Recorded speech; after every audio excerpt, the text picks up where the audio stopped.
Chapter 15. The Beginning of Vacation. Anne locked the schoolhouse door on a still, yellow evening, when the winds were purring in the spruces around the playground, and the shadows were long and lazy by the edge of the woods. She dropped the key into her pocket with a sigh of satisfaction. The school year was ended. She had been re-engaged for the next, with many expressions of satisfaction. Only Mr. Harmon Andrews told her she ought to use the strap oftener, and 2 delightful months of a well-earned vacation beckoned her invitingly. Anne felt at peace with the world and herself as she walked down the hill with her basket of flowers in her hand. Since the earliest Mayflowers, Anne had never missed her weekly pilgrimage to Matthew's grave. Everyone else in Avonlea, except Marilla, had already forgotten quiet, shy, unimportant Matthew Cuthbert, but his memory was still green in Anne's heart and always would be. She could never forget the kind old man who had been the first to give her the love and sympathy her starved childhood had craved.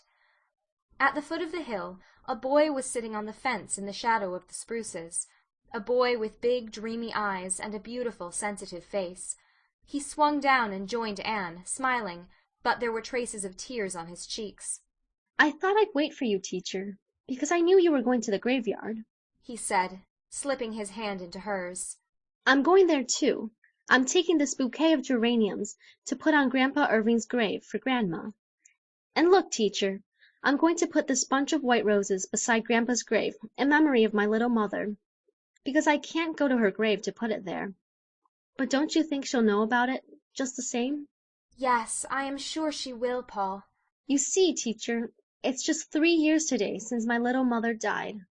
It's such a long, long time, but it hurts just as much as ever. And I miss her just as much as ever. Sometimes it seems to me that I just can't bear it. It hurts so." Paul's voice quivered and his lip trembled. He looked down at his roses, hoping that his teacher would not notice the tears in his eyes. "And yet," said Anne very softly, "you wouldn't want it to stop hurting. You wouldn't want to forget your little mother, even if you could." "No, indeed, I wouldn't. That's just the way I feel. You're so good at understanding, teacher. Nobody else understands so well. Not even Grandma, although she's so good to me. Father understood pretty well, but still I couldn't talk much to him about Mother, because it made him feel so bad. When he put his hand over his face, I always knew it was time to stop. Poor Father, he must be dreadfully lonesome without me. But you see, he has nobody but a housekeeper now, and he thinks housekeepers are no good to bring up little boys, especially when he has to be away from home so much on business. Grandmothers are better, next to mothers. Some day, when I'm brought up, I'll go back to Father, and we're never going to be parted again."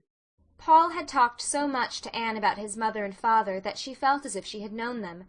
She thought his mother must have been very like what he was himself, in temperament and disposition, and she had an idea that Stephen Irving was a rather reserved man, with a deep and tender nature which he kept hidden scrupulously from the world. "Father's not very easy to get acquainted with," Paul had said once. "I never got really acquainted with him until after my little mother died. But he's splendid when you do get to know him. I love him the best in all the world, and Grandma Irving next, and then you, teacher. I'd love you next to my father if it wasn't my duty to love Grandma Irving best, because she's doing so much for me. You know, teacher, I wish you would leave the lamp in my room till I go to sleep, though. She takes it right out as soon as she tucks me up, because she says I mustn't be a coward. I'm not scared, but I'd rather have a light. My little mother used to always sit beside me and hold my hand till I went to sleep. I expect she spoiled me. Mothers do sometimes, you know." No, Anne did not know this, although she might imagine it. She thought sadly of her little mother, the mother who had thought her so perfectly beautiful, and who had died so long ago, and was buried beside her boyish husband in that unvisited grave far away. Anne could not remember her mother, and for this reason she almost envied Paul. "My birthday is next week," said Paul, as they walked up the long red hill, basking in the June sunshine. "And Father wrote me that he is sending me something that he thinks I'll like better than anything else he could send. I believe it has come already, for Grandma is keeping the bookcase drawer locked, and that is something new. And when I asked her why, she just looked mysterious and said little boys mustn't be too curious. It's very exciting to have a birthday, isn't it? I'll be 11. You'd never think it to look at me, would you?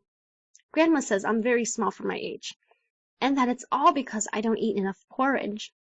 I do my very best, but Grandma gives such generous platefuls. There's nothing mean about Grandma, I can tell you. Ever since you and I had that talk about praying going home from Sunday school that day, teacher, when you said we ought to pray about all our difficulties, I'd prayed every night that God would give me enough grace to enable me to eat every bit of my porridge in the mornings. But I've never been able to do it yet, and whether it's because I have too little grace or too much porridge, I really can't decide. Grandma says Father was brought up on porridge, and it certainly did work in his case, for you ought to see the shoulders he has. But sometimes, concluded Paul, with a sigh and a meditative air, I really think porridge will be the death of me. Anne permitted herself a smile, since Paul was not looking at her. All Avonlea knew that old Mrs. Irving was bringing her grandson up in accordance with the good old-fashioned methods of diet and morals. "Let us hope not, dear," she said cheerfully. "How are your rock people coming on? Does the oldest twin still continue to behave himself?" He has to, said Paul emphatically. He knows I won't associate with him if he doesn't. He is really full of wickedness, I think. And has Nora found out about the Golden Lady yet? No, but I think she suspects. I'm almost sure she watched me the last time I went to the cave. I don't mind if she finds out. It is only for her sake I don't want her to, so that her feelings won't be hurt. But if she is determined to have her feelings hurt, it can't be helped. If I were to go to the shore some night with you, do you think I could see your rock people too? Paul shook his head gravely. No, I don't think you could see my rock people. I'm the only person who can see them. But you could see rock people of your own. You're one of the kind that can. We're both that kind. You know, teacher," he added, squeezing her hand chummily. "Isn't it splendid to be that kind, teacher?" Splendid, Anne agreed, gray shining eyes looking down into blue shining ones. Anne and Paul both knew how fair the realm imagination opens to the view, and both knew the way to that happy land. There the rose of joy bloomed immortal by dale and stream, clouds never darkened the sunny sky, sweet bells never jangled out of tune, and kindred spirits abounded. The knowledge of that land's geography, east of the sun, west of the moon, is priceless lore, not to be bought in any marketplace. It must be the gift of the good fairies at birth, and the years can never deface it or take it away. It is better to possess it, living in a garret, than to be the inhabitant of palaces without it. The Avonlea graveyard was as yet the grass-grown solitude it had always been. To be sure, the improvers had an eye on it, and Priscilla Grant had read a paper on cemeteries before the last meeting of the society. At some future time, the improvers meant to have the lichened, wayward old board fence replaced by a neat wire railing, the grass mown, and the leaning monuments straightened up. Anne put on Matthew's grave the flowers she had brought for it, and then went over to the little poplar-shaded corner where Hester Gray slept. Ever since the day of the spring picnic, Anne had put flowers on Hester's grave when she visited Matthew's. The evening before she had made a pilgrimage back to the little deserted garden in the woods, and brought therefrom some of Hester's own white roses. "I thought you would like them better than any others, dear," she said softly. Anne was still sitting there when a shadow fell over the grass, and she looked up to see Mrs. Allan. They walked home together. Mrs. Allan's face was not the face of the girl bride whom the minister had brought to Avonlea 5 years before. It had lost some of its bloom and youthful curves, and there were fine, patient lines about eyes and mouth. A tiny grave in that very cemetery accounted for some of them, and some new ones had come during the recent illness, now happily over, of her little son. But Mrs. Allan's dimples were as sweet and sudden as ever, her eyes as clear and bright and true, and what her face lacked of girlish beauty was now more than atoned for in added tenderness and strength. "I suppose you are looking forward to your vacation, Anne?" she said, as they left the graveyard. Anne nodded. "Yes, I could roll the word as a sweet morsel under my tongue. I think the summer is going to be lovely. For one thing, Mrs. Morgan is coming to the island in July, and Priscilla is going to bring her up. I feel one of my old thrills at the mere thought." "I hope you'll have a good time, Anne. You've worked very hard this past year, and you have succeeded." Oh, I don't know. I've come so far short in so many things. I haven't done what I meant to do when I began to teach last fall. I haven't lived up to my ideals." None of us ever do, said Mrs. Allan with a sigh. But then, Anne, you know what Lowell says, not failure but low aim is crime. We must have ideals and try to live up to them, even if we never quite succeed. Life would be a sorry business without them. With them it's grand and great. Hold fast to your ideals, Anne. "I shall try, but I have to let go most of my theories," said Anne, laughing a little. "I had the most beautiful set of theories you ever knew when I started out as a schoolma'am, but every one of them has failed me at some pinch or another." Even the theory on corporal punishment?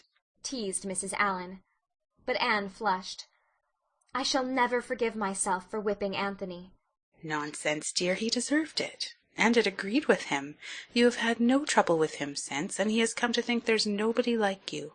Your kindness won his love after the idea that a girl was no good was rooted out of his stubborn mind. "He may have deserved it, but that is not the point.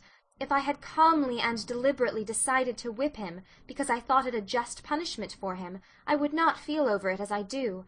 But the truth is, Mrs. Allan, that I just flew into a temper and whipped him because of that. I wasn't thinking whether it was just or unjust.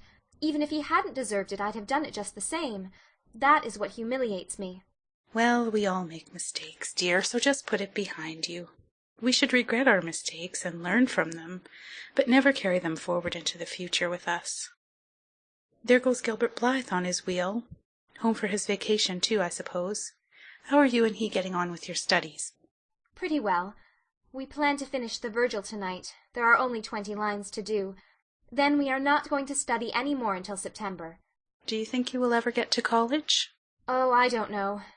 Anne looked dreamily afar to the opal-tinted horizon.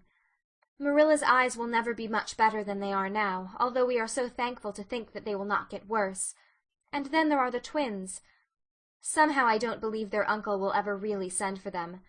Perhaps college may be around the bend in the road, but I haven't got to the bend yet, and I don't think much about it lest I might grow discontented." Well, I should like to see you go to college, Anne. But if you never do, don't be discontented about it. We make our own lives wherever we are, after all. College can only help us to do it more easily. They are broad or narrow according to what we put into them, not what we get out. Life is rich and full here, everywhere, if we can only learn how to open our whole hearts to its richness and fullness. "I think I understand what you mean," said Anne thoughtfully, "and I know I have so much to feel thankful for. Oh, so much.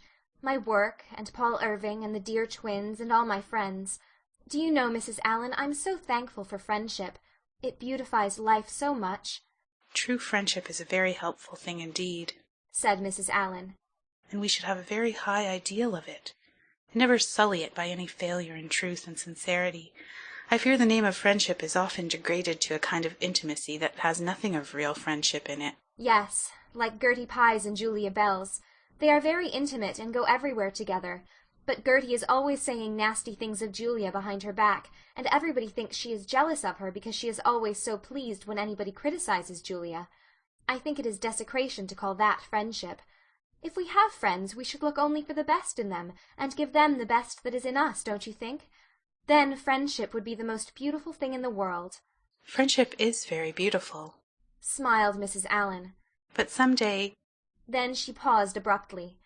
In the delicate, white-browed face beside her, with its candid eyes and mobile features, there was still far more of the child than of the woman. Anne's heart so far harbored only dreams of friendship and ambition, and Mrs. Allan did not wish to brush the bloom from her sweet unconsciousness. So she left her sentence for the future years to finish. End of chapter 15.